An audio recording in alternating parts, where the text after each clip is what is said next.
¿Qué tal, hermanos, hermanas? El Señor les bendice. ¿Cómo están? ¿Cómo han estado? ¿Cómo están pasando este tiempo? Eh, Espero que cada vez de mejor manera, cada vez con más paciencia, cada vez con más fortaleza. Y si no es así, bueno, pues también que en las circunstancias complejas que se están dando, pues las puedan ustedes también ir resolviendo de buena manera. En esta ocasión quiero compartir con ustedes la reflexión de un salmo que creo que casi no leemos, no es de los más comunes, es el Salmo 16, sin embargo tiene elementos muy interesantes para nuestro tiempo, para las circunstancias que vivimos actualmente, y entonces lo voy a compartir con ustedes, pero primeramente le voy a dar lectura, ya saben, en esta versión que generalmente ocupo, que es Dios habla hoy, y bueno, dice de la siguiente manera este Salmo 16, en algunas Biblias por numeración puede aparecer como 15 o 17, pero es el 16 en Dios habla hoy. Dice de la siguiente manera: Cuida, oh Dios, de mí, pues en ti busco protección. Yo te he dicho, tú eres mi Señor, mi bien, nada es comparable a ti. Los dioses del país son poderosos según dicen los que en ellos se complacen, los que aumentan el número de sus ídolos y los que siguen con gran devoción. Jamás tomaré parte en sus sangrientos sacrificios, jamás pronunciaré sus nombres con mis labios. Tú, Señor, eres mi todo, tú me colmas de bendiciones, mi vida está en tus manos. Primoroso lugar me ha tocado en suerte, hermosa es la herencia que me ha correspondido. Bendeciré al Señor porque Él me guía y en lo íntimo de mi ser me corrige por las noches. Siempre tengo presente al Señor, con Él a mi derecha nada me hará caer. Por eso, dentro de mi corazón estás lleno de alegría. No, por eso, dentro de mí, mi corazón está lleno de alegría. Todo mi ser vivirá confiadamente, pues no me dejarás en el sepulcro. No abandonarás en la fosa a tu amigo fiel. Me mostrarás el camino de la vida. Hay gran alegría en tu presencia. Hay dicha eterna junto a ti. Es uno de estos salmos que se escribe para un tiempo complicado, un tiempo difícil como el que vivimos ahora. Y es un salmo que confiesa una fe grande, pero que confiesa también verdades interesantes que nos obligan a vivir de una manera distinta, por decirlo así, y como obligación estoy pensando en una responsabilidad adquirida voluntariamente, no como algo que se nos imponga, sino como algo que por el hecho de ser creyentes, de confesar a este Dios del que hoy hablamos, en el que creemos, al cual oramos, bueno, pues entonces como consecuencia de ello también hay algunas cuestiones positivas que tenemos que estar recalcando, pero también algunas acciones que nosotros tenemos que llevar a cabo, porque esta es la naturaleza o el carácter del creyente. Los primeros dos versículos lo dicen de una manera muy bella. Recuerden que los salmos son poesía, y como dice Rubén Alves, la poesía, la palabra, la literatura no dice, sino solo sugiere, es decir, habla y se expresa de una manera que ninguna otra escritura puede hacerlo. Habla desde el corazón o también desde las entrañas, habla desde las circunstancias que un tratado o que un escrito, un ensayo no puedo hacerlo. La poesía habla siempre desde el corazón o desde las entrañas. Entonces seguramente el pueblo o el mismo autor estaba pasando por una circunstancia compleja y no pudo ponerse a escribir todo un tratado, sino que sacó esas circunstancias pues a través de la poesía, y entonces por eso tenemos estos salmos y que nos hablan directamente al corazón. Entonces dice: cuida, oh Dios, de mí, pues en ti busco mi protección. Está pidiendo entonces la protección del Señor, está pidiendo al Señor un cuidado, está pidiendo al Señor, y eso es lo que nos hace ver que es un momento complicado, es un momento complejo, es un momento difícil, pero entonces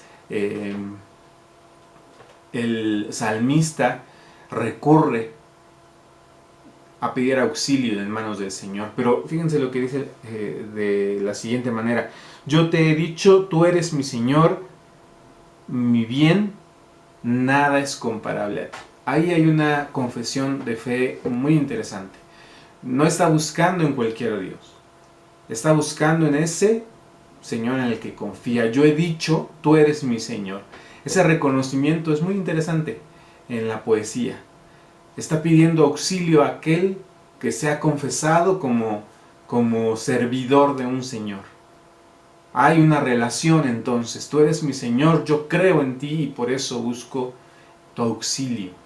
Y es interesante porque a veces nosotros olvidamos también que el Señor en el que creemos nos pide también justamente eso, un poco de fe, no mucha quizá, y no se malentienda lo que digo, sino simplemente ese reconocimiento de que vendrá en nuestro auxilio, tiene que ver también con el qué relación tenemos con el Señor, cómo nos estamos relacionando con el Señor. Y aquí el salmista dice, te pido protección porque yo he creído en ti.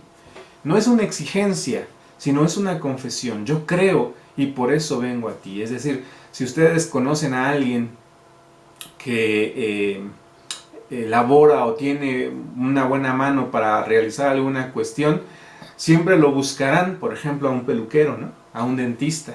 Si ustedes saben que ese dentista no actúa de buena manera, entonces ustedes dirán, no, con él no vayas porque lo conozco, sé quién es y no puedo decir que él hace bien su trabajo. Sin embargo, si lo hace bien, entonces dirán, sí, yo vengo contigo porque tengo confianza. Y justo es lo que está expresando el salmista. Yo vengo a ti porque tengo confianza. Porque dice aquí, porque tú eres mi bien y nada es comparable a ti. Porque te conozco. Y vean, eso es muy interesante.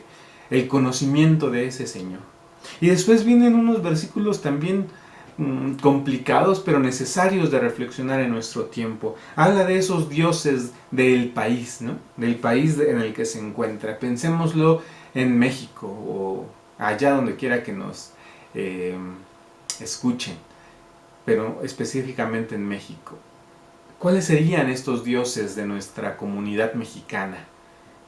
¿A quiénes podríamos poner en esos pedestales? ¿A quiénes podríamos poner en ese gran santuario? Y no estoy hablando de dioses de otras religiones o de otras visiones, sino de esos dioses cotidianos, como el poder, por ejemplo, como la corrupción. ¿Por qué lo estoy pensando así? Porque justamente dice en esta parte más bien, dice, jamás tomaré parte en sus sangrientos sacrificios, jamás pronunciaré sus nombres con mis labios. A ese Señor al que nosotros recurrimos es el Señor de la vida. Es el que opta por la vida, el que constantemente está mostrando el sendero de la vida. Y sin embargo, los dioses del país del que se está hablando son dioses de muerte, son dioses que requieren sacrificio, son dioses que requieren sangre, que se derrame la sangre del inocente.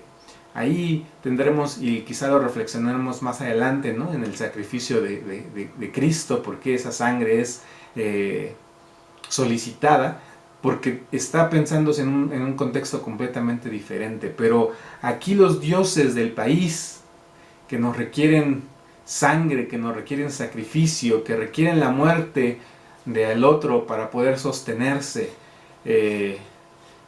En la Biblia aparece el nombre de un Dios que es muy significativo porque justamente es un Dios que requiere la vida para sobrevivir, no que produce vida, no que opta por la vida, sino que quita la vida para él sostenerse como Dios. Tiene un nombre muy extraño, seguro les resultará, pero se llama Mamón, aquel que chupa la vida, por eso tiene ese nombre.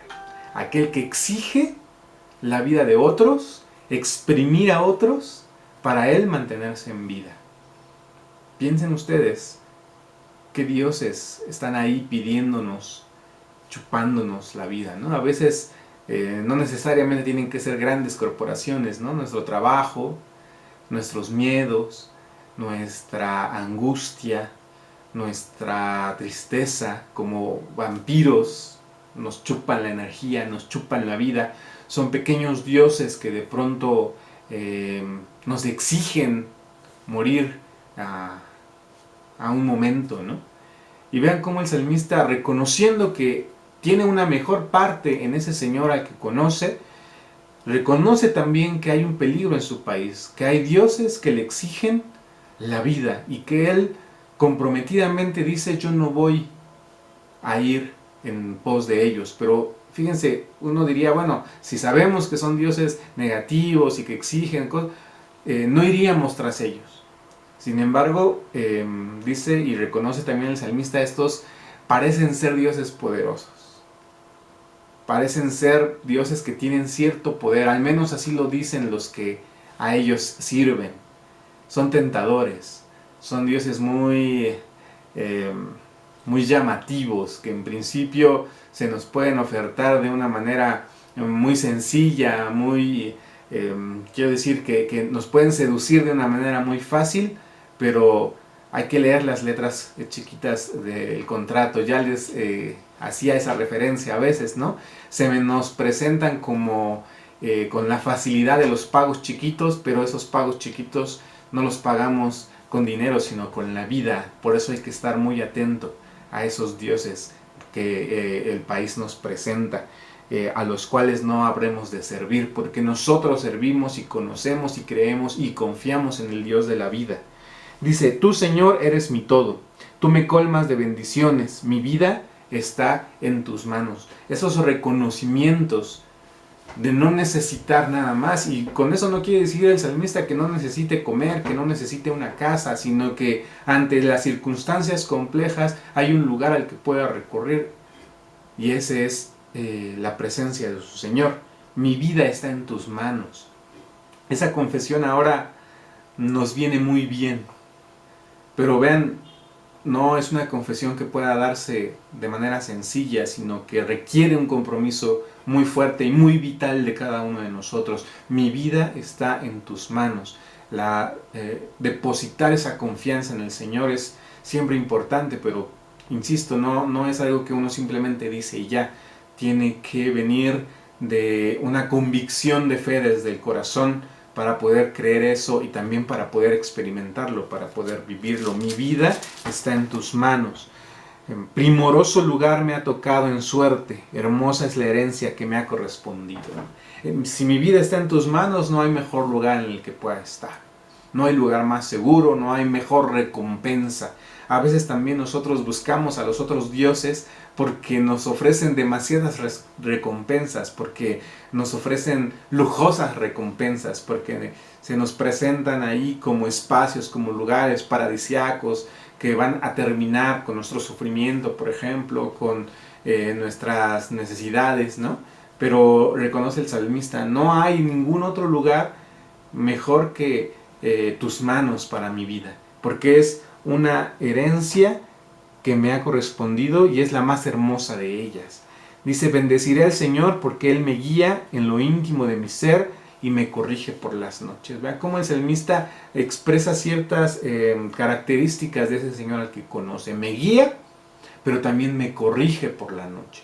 En la oscuridad, recordemos que la noche puede representar un tiempo de oscuridad. En esos momentos también son de aprendizaje, como los que estamos teniendo ahora. Yo no sé si esta pandemia tenga un propósito, probablemente no, es simplemente una circunstancia que nos toca vivir, y sin embargo en esta oscuridad tenemos que aprender y ahí conocer a nuestro Señor. Dice: siempre tengo presente al Señor, con Él a mi derecha nada me hará caer, por eso dentro de mí mi corazón está lleno de alegría. Un poco como lo pensábamos en Habacuc, no mirando las circunstancias, sino confiando plenamente en ese que nos guía, y que nos guía por un sendero de vida y no de muerte. Y ahí es donde tenemos que depositar nuestra confianza. Pero de nuevo, hermanos y hermanas, insisto, no es una confianza que se deposita simplemente de palabras, sino que exige que la vida toda corresponda a esa confianza. Dice: todo mi ser vivirá confiadamente, pues no me dejarás en el sepulcro, no abandonarás en la fosa a tu amigo fiel. Me mostrarás el camino de la vida, hay gran alegría en tu presencia, hay dicha eterna junto a ti. Y otras veces son palabras bellas, ¿no? Hay gran alegría en tu presencia y hay dicha eterna junto a ti. Pero sobre todo esta me gusta, y así quiero pensar esta reflexión de hoy. Me mostrarás el camino de la vida. El Dios que confesamos, en el que creemos, al que servimos, al que nos ha llenado de paz y de gracia y de amor, nos muestra el camino de la vida. Pero muchas veces nosotros estamos parados en una encrucijada, en dos caminos distintos. Y el Señor nos ha mostrado el de la vida, que requiere otra vez un compromiso muy grande.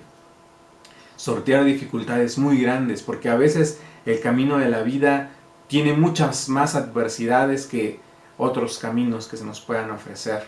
Lo vimos en el ejemplo de Jesús, el camino de la vida, que Jesús nos mostraba, de esa vida plena, tenía como destino también la cruz. Entonces no es sencillo ese camino de la vida. Sin embargo, es mucho más deseable ese camino que cualquier otro, así lo expresa el salmista. Estamos a veces también ante esa decisión de ir entre el camino de la vida y el camino de la muerte, que quizá es mucho más sencillo y se nos presenta mucho más fácil, mucho más accesible, mucho más light, digamos, sin tanto compromiso, sin tantas circunstancias que nos exijan cosas. Sin embargo, el Señor nos muestra el camino de la vida. Y vean que esa vida siempre va a ser una vida plena, siempre va a ser mucho más deseable.